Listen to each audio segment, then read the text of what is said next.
Hello विद्यार्थी मित्रों, BSc same 1 अगाउना lecture में आपणे वान डेर वान आंतरक्रिया, द्विध्रुव द्विध्रुव आंतरक्रिया, सहसंयोजक बनवा जोवा मळता विविध इलेक्ट्रोननी असरो एनी अंदर प्रेरक असर आपणे जोई लीधी अने ए पछी एमां आपणे माइनस आई असर अने प्लस आई असर विषे पण चर्चा करी। आगळ आपणे जईए कि भाई इलेक्ट्रोनी असर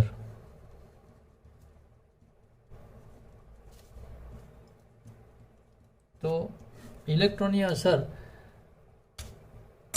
एटले के आपने इलेक्ट्रोनी असर जे छे ए असर पहलो मुद्दो कि भाई अस्थायी है,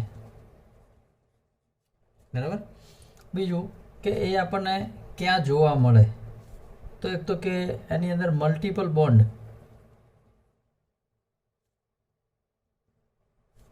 बॉन्ड होय तो ज आपणे एमां जोवा मळे। एनो मतलब ए कि द्विबंध अथवा तो त्रिबंध धरावता जे समूह छे एमां आपणने जोवा मळे। दाखला तरीके C double bond C, C triple bond N, पछी सी डबल बॉन्ड ओ। आनी अंदर आपणने इलेक्ट्रोनीय असर जोवा मळे छे। बीजी वस्तु ए आपणने क्यारे जोवा मळे तो रिएजंट जे छे ए रिएजंट एटले के प्रक्रियक एटेक करे त्यारे आपणने प्रक्रिया जोवा मळे। એટલે એનો મતલબ એ થાય કે ભાઈ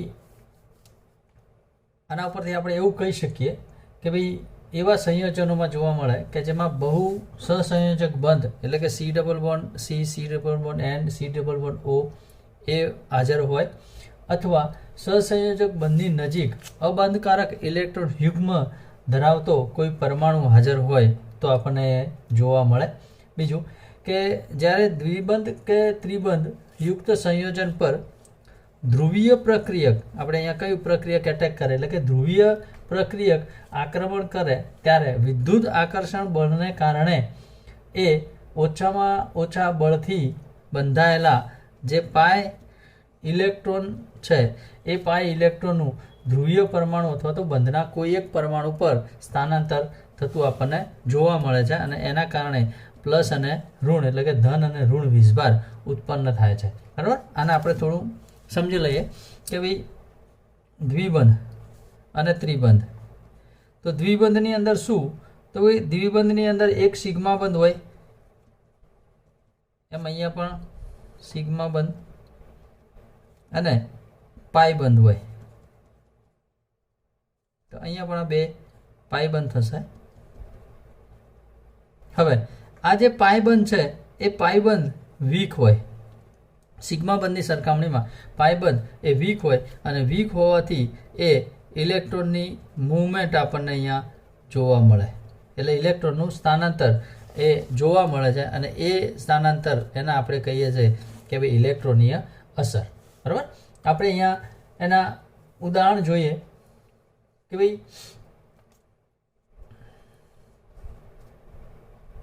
બે પ્રકાર આમાં હોય છે, એક પ્લસ ઈ અને માઇનસ ઈ પ્રકાર, બરાબર। ઈ એટલે ઇલેક્ટ્રોનની અસર અને માઇનસ અને પ્લસ આપણે જે લઈએ છીએ ધન અને ઋણ વીજભાર, બરાબર। તો એ વસ્તુ અહીંયા છે। હવે અહીંયા આપણે જોઈ લઈએ ઉદાહરણ આવું છે કે hydrogen carbon hydrogen double bond carbon hydrogen અને हाइड्रोजन અહીંયા આપણે પ્રક્રિયક તરીકે લઈએ H+, બરાબર। સમજવા પૂરતું ધ્રુવીય પ્રક્રિયક છે। હવે શું થશે તો કે ભાઈ H+ જે છે એ H+ આ કાર્બન સાથે અહીંયા જોડાય તો શું થાય કે ભાઈ અહીંયા જે પાયબંધ છે એ પાયબંધ પણ શું કરશે અહીંયા કાર્બનને ઇલેક્ટ્રોન લેશે તો અહીંયા પોઝિશન આવી બને કે ભાઈ સિંગલ બંધ થઈ જશે, અહીંયા બે હાઇડ્રોજન છે જ। હવે શું થાય તો કે અહીંયા આ હાઇડ્રોજન જે છે એ હાઇડ્રોજન આ કાર્બન સાથે અહીંયા જોડાય છે।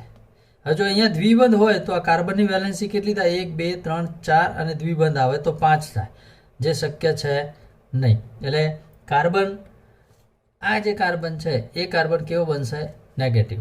બીજું કે ભાઈ અહીંયાથી પાઈ ઇલેક્ટ્રોન જે છે એ પાઈ ઇલેક્ટ્રોનનું સ્થાનાંતર ક્યાં થાય છે? કાર્બન પર. તો બાજુનો જે કાર્બન છે એ કાર્બન પર ઇલેક્ટ્રોનની ઉણપ થાય એટલે એ કાર્બન કેવો બને?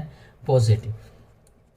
તો આની રચના આ પ્રમાણેની આપણને જોવા મળે. બરાબર. તો આ રીતે વસ્તુ છે.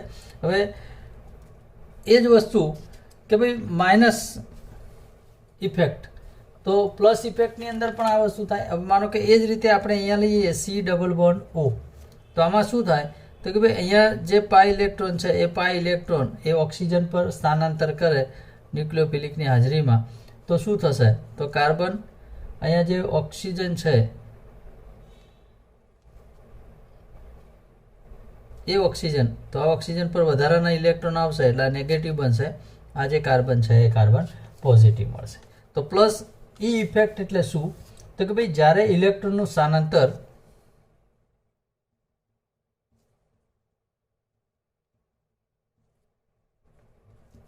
આક્રમણકારી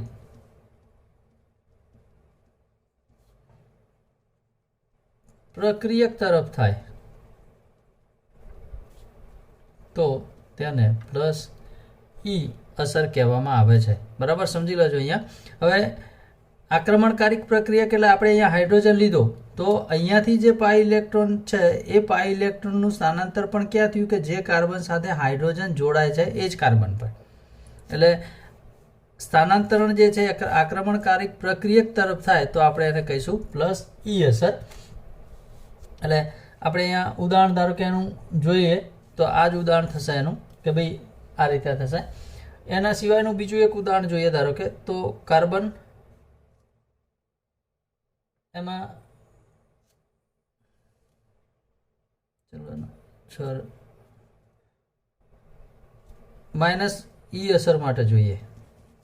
તો માઇનસ ઈ અસર માટે શું? તો કે આના કરતા વિરુદ્ધ, કે ભાઈ ઇલેક્ટ્રોનનું સ્થાનાંતર આક્રમણકારી પ્રક્રિયકની વિરુદ્ધ દિશામાં થાય તો આપણે એને કહીશું માઇનસ ઈ અસર. વિરુદ્ધ દિશા થાય તો માઇનસ ઈ અસર. બરાબર. હવે આપણે જોઈએ અહીંયા કાર્બન ઓક્સિજન પ્લસ અહીંયા આપણે CN લઈ લઈએ. CN નેગેટિવ છે તો અહીંયા શું થશે કે કાર્બન સિંગલ બોન્ડ ઓક્સિજન, પણ આ જે CN છે એ કાર્બન સાથે જોડાય તો અહીંયા આવશે CN. પણ અહીંયા રહેલા જે ઇલેક્ટ્રોન છે પાઈ ઇલેક્ટ્રોન એ ક્યાં જશે? તો ઓક્સિજન તરફ. એટલે આ જે ઓક્સિજન છે એ કેવો બનશે? નેગેટિવ. બરાબર. તો આ જે થશે એ માઇનસ ઈ અસર થશે. ઓકે. તો આને સિવાય આ એની ઇલેક્ટ્રોનિક અસર બીજું આપણે એમાં જોઈએ સિમ્પલ, તો C double bond C carbon plus CN આપણે આને લઈએ માઇનસ છે તો ન્યુક્લિયોફાઇલ છે પ્લસ આઈ અસર દર્શાવે છે. હવે આમાં શું થશે? તો કે અહીંયા આ જે CN છે કાર્બન સાથે જોડાશે, આના કાર્બનના ઇલેક્ટ્રોન પાઈ ઇલેક્ટ્રોન કાર્બન પર આવશે તો આપણને અહીંયા આ રીતે બંધારણ મળે સિંગલ બોન્ડ સી. આ જે કાર્બન છે નેગેટિવ બનશે અને અહીંયા જોડાશે CN. બરાબર. એટલે અહીંયા વધારાના અયુગ્મિત ઇલેક્ટ્રોનનું સ્થાનાંતરણ થાય. બરાબર. તો અહીંયા કોઈ પણ અવકાશીય સંરચનામાં ઇલેક્ટ્રોમેરિક અથવા પ્રેરક અસર બંને એક સાથે પ્રભાવિત થઈ શકે છે અને એ એકબીજાની સહાયક અથવા વિરોધી પણ હોઈ શકે છે. જ્યારે આ બંને અસરો એકબીજાની વિરોધી હોય તો સામાન્ય રીતે ઇલેક્ટ્રોમેરિક અસર એ પ્રેરક અસરની સરખામણીએ પ્રબળ હોય છે. એના અંદર વિનાઇલ ક્લોરાઇડ, ધારો કે અહીંયા આપણે ઉદાહરણ લઈએ કે CH2 double bond CH Br vinyl bromide, તો આમાંથી શું થશે? CH2 CH અને Br. હવે અહીંયાથી શું થાય? તો આના પાઈ ઇલેક્ટ્રોન અહીંયા આવશે તો આ જે છે એ કાર્બન પોઝિટિવ બનશે, આ કાર્બન પર વધારાના યુગ્મિત ઇલેક્ટ્રોન આવશે એટલે આ નેગેટિવ બનશે. એ જ રીતે CH2 ડબલ બોન્ડ CH અને Br. ઓકે. તો આ ઇલેક્ટ્રોન આપે તો આના જે બંધના ઇલેક્ટ્રોન છે એ અહીંયા આવશે એટલે આ થશે CH2 નેગેટિવ, વધારાના યુગ્મિત ઇલેક્ટ્રોન અહીંયા આવશે, અહીંયા થશે CH અને અહીંયા થશે Br એ પોઝિટિવ. ઓકે. તો આ જે છે એ સહાયક છે અને આ જે છે એ વિરોધક છે. ઓકે, તો આ જે અસર છે એ અસરને આપણે ઇલેક્ટ્રોનિક અસર કહીએ છીએ. સેકન્ડ જોઈએ આપણે કે ભાઈ અનુનાદ અસર, જેને રેઝોનન્સ ઇફેક્ટ તરીકે પણ આપણે ઓળખીએ છીએ. તો પહેલી વસ્તુ કે એ 3 જગ્યાએ આપણને મુદ્દા આના અગત્યના છે, એ આપણે જોતા જઈશું. પહેલી વસ્તુ અનુનાદ અસર એ આપણને ક્યાં જોવા મળે? તો અનુનાદ અસર એ સિંગલ બંધ અથવા તો દ્વિબંધ જે હોય અને કે એ એકાંતરિત હોવા જોઈએ. એકાંતરીય હોય તો આપણને ત્યાં એ જોવા મળે. બીજી વસ્તુ કે ભાઈ ચક્રીય જે બંધારણો છે એ ચક્રીય બંધારણોની અંદર પણ આપણને એ જોવા મળે, પણ ચક્રીય બંધારણની અંદર ઓછામાં ઓછો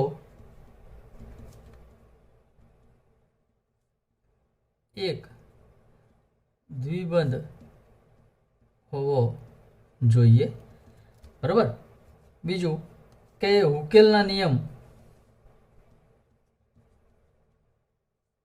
એટલે કે 4n+2 પાઈ ઇલેક્ટ્રોનનું પાલન કરતો હોવો જોઈએ. આ વસ્તુઓને અનુસરે તો આપણને એમાં અનુનાદ અસર આપણને જોવા મળે છે. માનો કે આપણે અહીંયા એક ઉદાહરણ જોઈએ સિમ્પલ કે ભાઈ બેન્ઝીન, તો બેન્ઝીનનું બંધારણ અણુસૂત્ર થાય C6H6, carbon carbon carbon carbon carbon અને કાર્બન, 6 કાર્બન. આની સાથે હાઇડ્રોજન છે એટલે 6 હાઇડ્રોજન છે. ઓકે, તો 6 કાર્બન અને 6 હાઇડ્રોજન. પણ અહીંયા વેલેન્સી કાર્બનની કેટલી થાય? 1, 2 અને 3. આ કાર્બનની વેલેન્સી પણ કેટલી થાય? 1, 2 અને હાઇડ્રોજનની 3.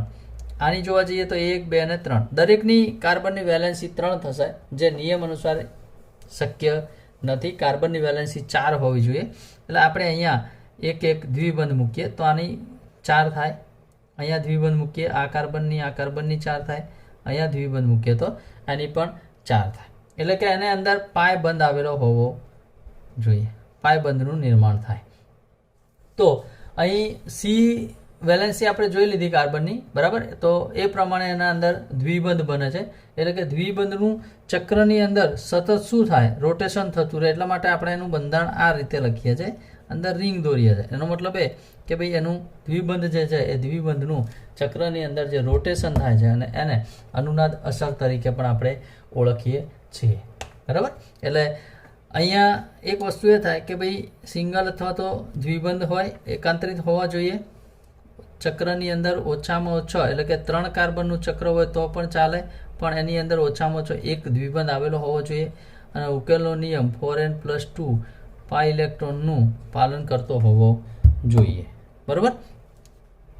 4n+2 પાઈ ઇલેક્ટ્રોન લગભગ બધાને ખ્યાલ હશે. જોઈ લઈએ અહીંયા, કારણ કે આના અંદર 3 દ્વિબંધ છે. 3 દ્વિબંધ છે તો એનો મતલબ એ થાય કે આની અંદર 6 ઇલેક્ટ્રોન પાઈ ઇલેક્ટ્રોન આવેલા હોવા જોઈએ. તો આની અંદર આપણે ગણતરી કરીએ તો કે ભાઈ 4n n = 1 એટલે કાર્બન ચક્રની સંખ્યા +2 તો = 4 + 2 તો = 6 પાઈ ઇલેક્ટ્રોન. તો 6 પાઈ ઇલેક્ટ્રોન અહીંયા છે એટલે એની અંદર એ વસ્તુ શક્ય બને છે, એટલે કે એનું નિયમનું પાલન થાય છે.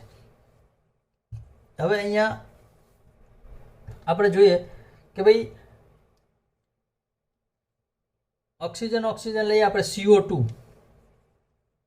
તો સામાન્ય રીતે આપણે આને આ રીતે લખશું, કાર્બન અને ઓક્સિજન. તો અહીંયા ઓક્સિજન 2 ઇલેક્ટ્રોન, કાર્બનના 2 ઇલેક્ટ્રોન ભાગીદારી કરી અને એનો સહસંયોજક બંધ બનાવે. અહીંયા ઓક્સિજનના, અહીંયા એ રીતે કાર્બન, ઓક્સિજન, ઓક્સિજન. બરાબર. આ રીતે એની ગોઠવણી થાય.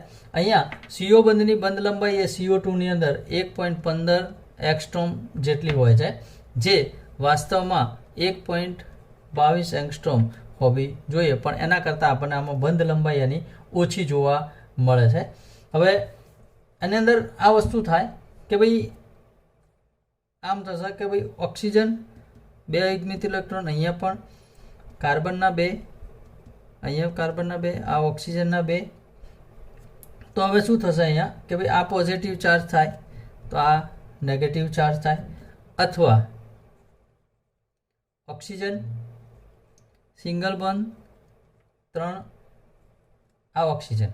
તો અહીંયા વધારાનો આવે છે એટલે અહીંયા ઇલેક્ટ્રોન આવે છે એટલે પોઝિટિવ ચાર્જ, આના પરથી ઇલેક્ટ્રોન દૂર થાય છે એટલે એ નેગેટિવ ચાર્જ થશે. બરાબર.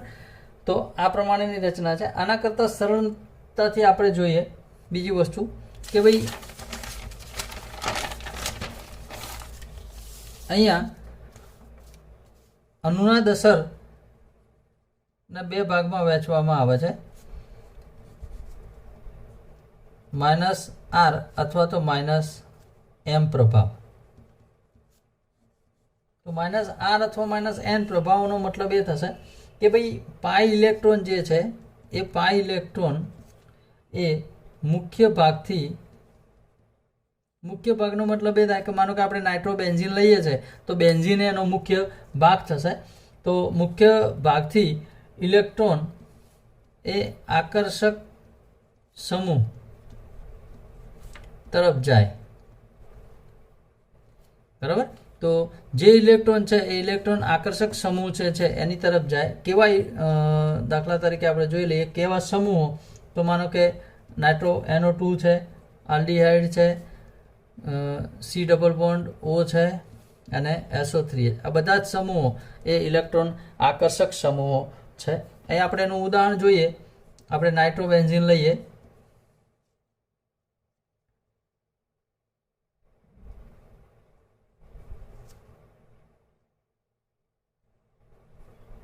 આ રીતે આપણે એને દોરી શકીએ. હવે અહીંયા શું થશે તો કે ભાઈ અહીંયા ઓક્સિજનના ઇલેક્ટ્રોન છે જ. બરાબર. તો આમાંથી આવું બને કે ભાઈ નાઇટ્રોજન, ઓક્સિજન અને ઓક્સિજન. આપણે અત્યારે આ રીતે લખીએ છીએ. હવે અહીંયા નાઇટ્રોજનના 2 ઇલેક્ટ્રોન છે. તો અહીંયાથી જે પાયબંધ છે એ પાયબંધના ઇલેક્ટ્રોન ઓક્સિજન તરફ આવે તો 2 ઇલેક્ટ્રોન એના અહીંયા ઓક્સિજન તરફ આવ્યા. બાકીના એના 4 ઇલેક્ટ્રોન જે એની પાસે હતા એ તો છે જ. બરાબર. તો આ જે અહીંયા નાઇટ્રોજન છે એ કેવો બનશે? પોઝિટિવ. અને અહીંયા ઇલેક્ટ્રોન આવ્યા એટલે ઓક્સિજન કેવો બનશે? નેગેટિવ. ઓકે. તો આ જે અસર છે એ અસરને આપણે -r અથવા તો -m અસર તરીકે ઓળખીએ છીએ. બીજું કે એમાં +r અથવા તો +m પ્રભાવ. તો આના કરતાં બિલકુલ ઉલટું. બરાબર. તો એની અંદર આપણે જોઈએ કે ભાઈ સમૂહ કયા? તો OH, OR, Cl, NH2 electron અપાકર્ષક સમૂહ. માનો કે આપણે અહીંયા લઈએ CH2 ડબલ બોન્ડ CH અને Cl વિનાઇલ ક્લોરાઇડ.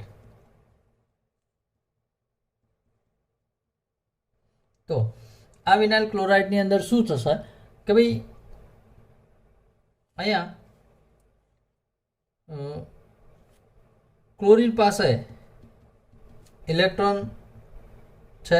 એક ઇલેક્ટ્રોન એનો અહીંયા બંધમાં ભાગ લીધેલો છે. હવે જો અહીંયા વધારાના ઇલેક્ટ્રોન અહીંયા આવે તો અહીંયા દ્વિબંધ બને.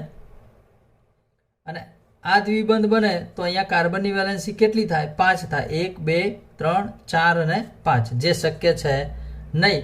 તો અહીંયાથી દ્વિબંધ જે છે એ દ્વિબંધનું સ્થાનાંતર ઇલેક્ટ્રોનનું સ્થાનાંતર ક્યાં થાય? CH2 પર.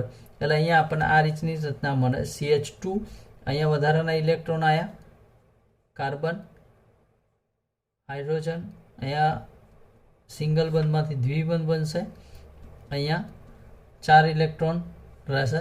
એટલે આ જે કાર્બન છે એ પોઝિટિવ બનશે અને આ કાર્બન છે એ નેગેટિવ બનશે. એટલે -r અસર કરતાં +r અસરની અંદર વિરુદ્ધ આપણને પ્રક્રિયા આપણને થતી અહીંયા જોવા મળે છે. બેન્ઝીન આપણે અગાઉ એનું વસ્તુ શીખી ગયા. હવે અનુનાદનો જે નિયમ છે એ નિયમ આપણે અહીંયા જોઈ લઈએ.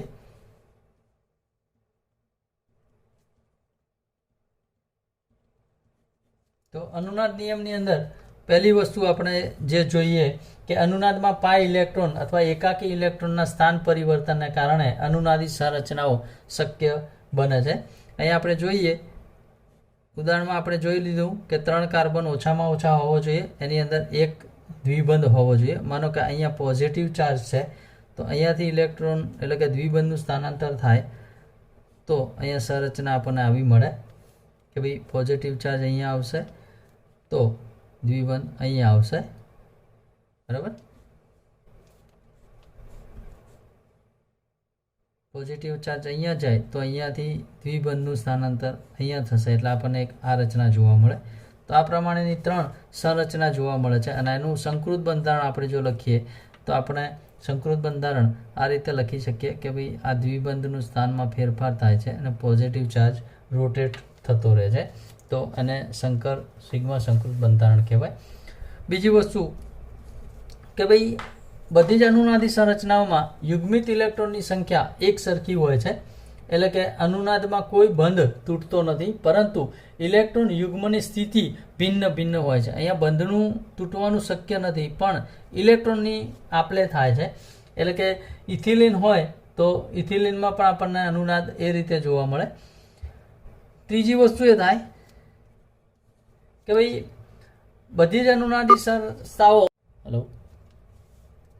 ત્રીજો મુદ્દો કે ભાઈ બધી જ અનુનાદી સંરચનાઓ એની અંદર ફાળો એક સરખો હોતો નથી, એટલે કે ધ્રુવીય સંરચનાઓ જે છે એ અધ્રુવીય સંરચનાઓ